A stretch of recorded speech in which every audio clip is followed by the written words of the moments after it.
안녕하세요. 낭독하는 빵순이입니다. 제가 이번에 여러분들에게 낭독해 드리고 싶은 책은요. 얼마 전에 화제의 드라마였는데요. 저는 사실 그 드라마를 시청하지 못했었어요. 그런데 유튜브를 통해서 원경왕후의 캐릭터에 대해서 보게 되었고 관심이 가서 소설책을 사서 읽게 되었습니다. 너무나도 힘들었던 시기였지만 자신의 사랑도, 그리고 또 국모로서의 모습도, 그리고 어머니로서의 모습, 심지어는 나를 싫어하는 시아버지에게 좋은 며느리 역할까지 모든 것을 잘 해내는 지혜로운 여자, 그 캐릭터가 너무 매력적이었어요.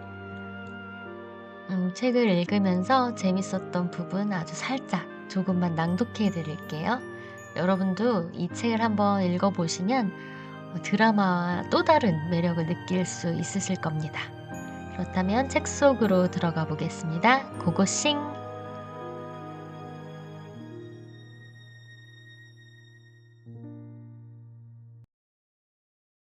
따놓은 거나 마찬가지인 건 인생에 없어.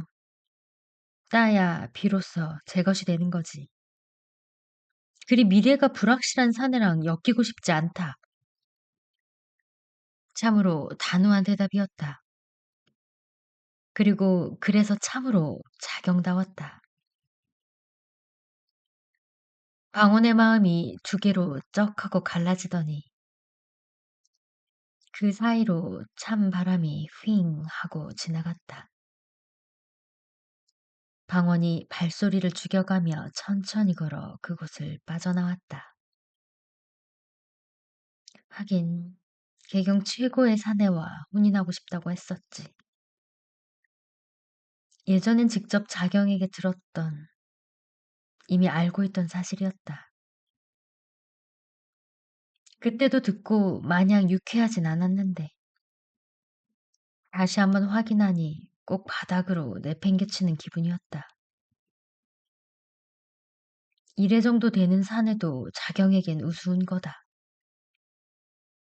이래 형님이 저리 우스우면 맘대로 하대를 하고 놀리는 나는 사내일 리 없겠구나. 이래는 부친이 무려 이조노이고 그로 인해 고작 10살의 나이에 전객녹사로 특임된 인물이었다.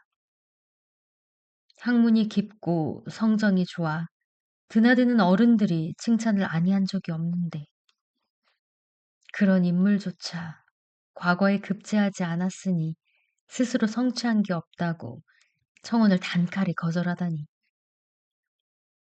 생각해보면 정말 놀라운 일이었다. 무구가 이해하지 못하고 답답할 만도 했다. 한숨을 푹푹 내쉬며 바닥만 보고 걷던 방언이 갑자기 우뚝 걸음을 멈췄다. 생각이 묘하게 흘러가고 있었다. 과거에 붙는 것은 스스로 성취한 것이니까 가문보다 더 인정해준다는 것일까? 아주 대단한 사내까지는 아니라 해도 조금은 괜찮은 사내라고 생각해 줄까? 과거에 붙으면 마냥 어린 동생이 아니라 사내로 봐주려나? 대체 언제부터 어찌 시작된 욕심인지는 자신도 알지 못했다. 인간은 처음부터 그럴 줄 알았다고 놀리긴 하는데, 그래, 관간의 말대로 진짜 처음부터였는지도 모른다. 자경에게 사내로 보이고 싶었다. 마음껏 하대하고 놀려도 되는 나이 어린 동생이 아니라 사내이고 싶었다. 저 대단한 여자가 저를 사내로 봐주는 것이 감히 바라도 되는 소원일지, 이루어질 수 있는 소원일지 알 수 없었으나, 방언은 자경이 저를 사내로 봐줬으면 했다. 하지만 과거에 붙는다고 해서 개경 최고의 사내가 되는 건 아니지 않나? 내가 아무리 노력해서 무엇인가를 성취한다 해도 이미 타고난 것은 어찌할 수가 없었다. 저는 명망 높은 개경 귀족 가문의 아들이 아니라 함주가 본가인 이성계의 아들이었다. 방언이 다시 어깨를 축 늘어뜨렸다. 만약 과거에 높은 성적으로 붙으면 그럼 타고난 것을 어느 정도 극복할 수 있는 거 아닌가? 스스로가 성취한 게 더 중요하지 않았나? 이러나 저러나 일단은 과거에 붙는 게 중요했다. 자경도 그것을 중요하게 생각하는 모양이니 그것을 확인한 만큼 더더욱 과거에 붙어야 했다. 방언이 크게 심호흡하자 차가운 공기가 머리를 맑게 만들었다. 잠깐 피곤했었는데 순식간에 잠이 달아났다. 분명 처음 이곳에 올 때만 해도 아버지와 어머니를 위해서 과거에 붙고 싶었다.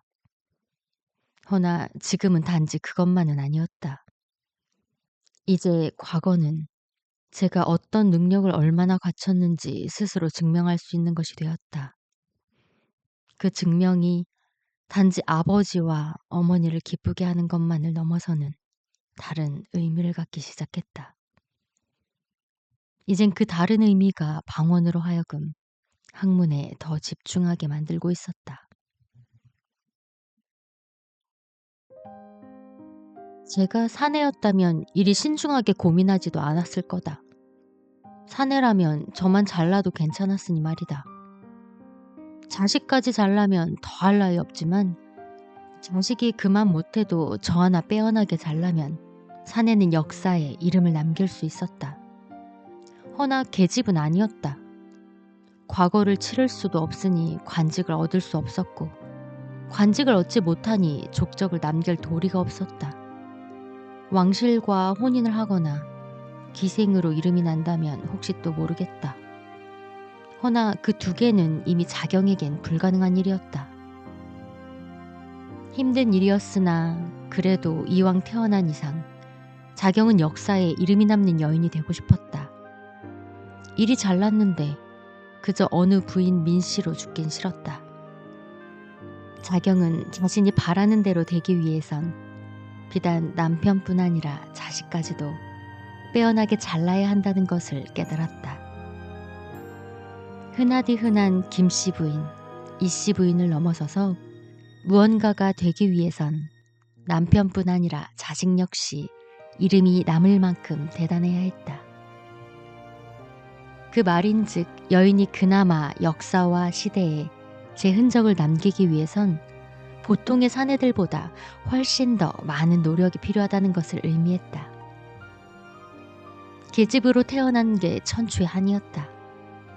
일이 잘났는데 사내로 태어났다면 정말 누구보다 근사하고 멋지게 한 세상을 살았을 터인데 계집이라 어쩔 수 없는 한계에 갇혀야 했다. 허나 이미 주어진 것을 가지고 불평하며 주저앉아 버리는 건 그야말로 어리석고 모자란 인물이나 하는 바보 같은 일이었다. 이미 계집으로 태어난 것은 바꿀 수 없는 일이었다. 이미 정해져 버린 것 때문에 세상을 원망하다 한심하게 저물고 싶지 않았다. 그보단 제게 주어진 세상에서 자신이 할 수 있는 최선을 다하고 싶었다. 그래서 자경에게 혼인은 단순히 그저 혼인일 수 없었다. 과연 어느 사내가 역사에 길이 남을 만큼 훌륭한 사내인지 따져봐야 했다. 그뿐 아니라 그 사내에게서 좋은 자식을 구할 수 있을 것인지도 살펴야 했다. 남편과 자식이 모두 위대해야 비로소 저 역시도 이름 남는 계집이 될 수 있었다. 여인으로 태어난 것은 어쩔 수 없지만 여인으로 태어나 여인으로 할 수 있는 최고의 자리에 오르고 싶었다. 그게 자경의 바람이었다. 근래 혼인 때문에 누구보다 예민한 사람은 자경이었다. 제게 선택할 수 있는 시간이 얼마 남지 않았다는 것을 잘 알고 있었다. 하지만 최고의 자리에 오르고자 하는 자경이 평생을 혼인할 사람을 쉬이 결정한다는 것은 스스로 납득할 수 없었다. 특히 지금처럼 격변하는 시대에 눈앞의 현실만을 보고 신랑감을 고르는 건 절대로 안 되는 일이었다. 제 아버지처럼 멀리 다른 이들은 보지 못하는 것을 봐야 했다.